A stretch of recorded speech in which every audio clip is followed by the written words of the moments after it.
In order to deliver effective fire on a long-range target with any degree of precision, you're going to have to know how far that target is. Target range is going to be your main input when you're talking about calculating a firing solution.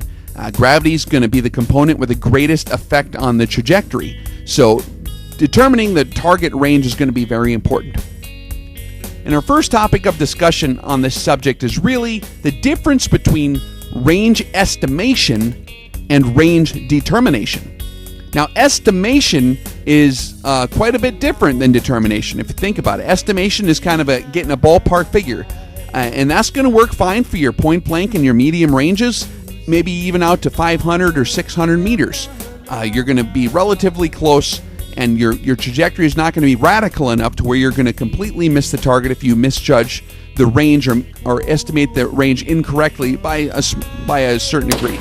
Now, when you're talking about extreme long ranges, you're going to have to actually make a solid determination of how far that target actually is. Because if you misjudge the range by a certain amount, there's a high probability that you're actually going to completely miss the target due to a wrong elevation setting being applied to the sights. And that's not what we're trying to do here. We're trying to have long-range precision shooting. So there are different methods of ranging a target. Probably the most common ranging method is an estimation technique. That's less precise than a determination technique. And that would be your visual range estimation. Now, when you're talking about visual range estimation, you got to realize that there are a number of things that are going to change the perceived distance to a target when you're just using your eyeballs to try to judge how far it is. One of the main things you got to consider, some guys are pretty good at this. It requires a lot of experience. Some guys may have a more difficult time with it. But if you're employing visual range estimation techniques, you got to be very concerned with a few different things. Number one, the nature of the target's really going to have quite a large effect on a perceived distance, okay?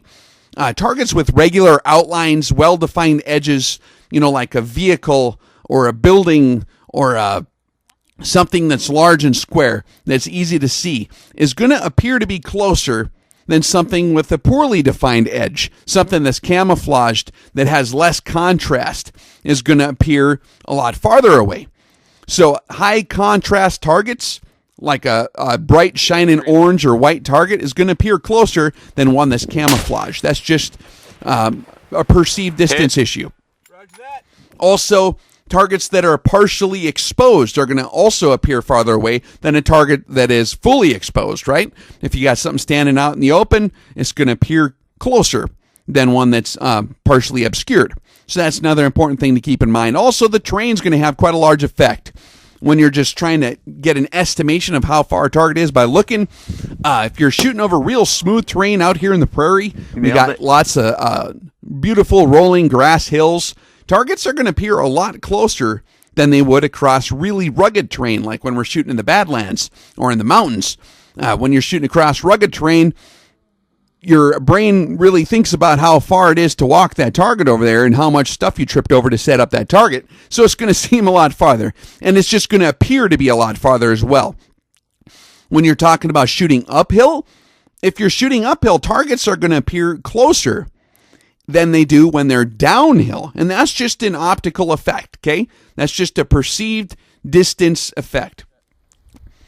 And another thing to keep in mind is that if the object is placed somewhere along a straight line that's, connecting you and the target, like along a road, or if it's along some railroad tracks or some tree rows, maybe there's a row of buildings or something, targets that are along long straight line edge type things are going to also appear closer. It's just an optical illusion effect.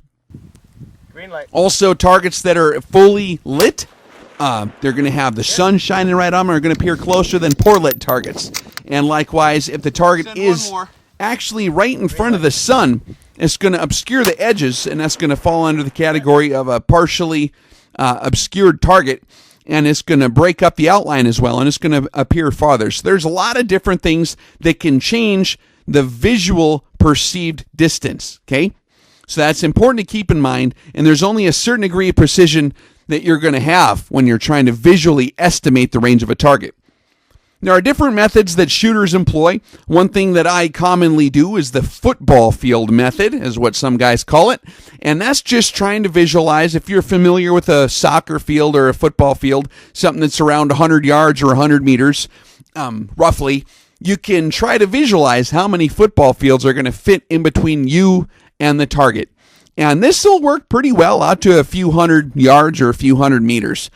Beyond 500 or 600, it starts to become more difficult. And this also varies a lot based on terrain, what kind of trees you have, if you're in an urban environment, or what kind of background you're looking at. This can all change how things look. But the football field method's probably one of the easier ways to do it. Okay, I'm on target again. Roger that. Green light.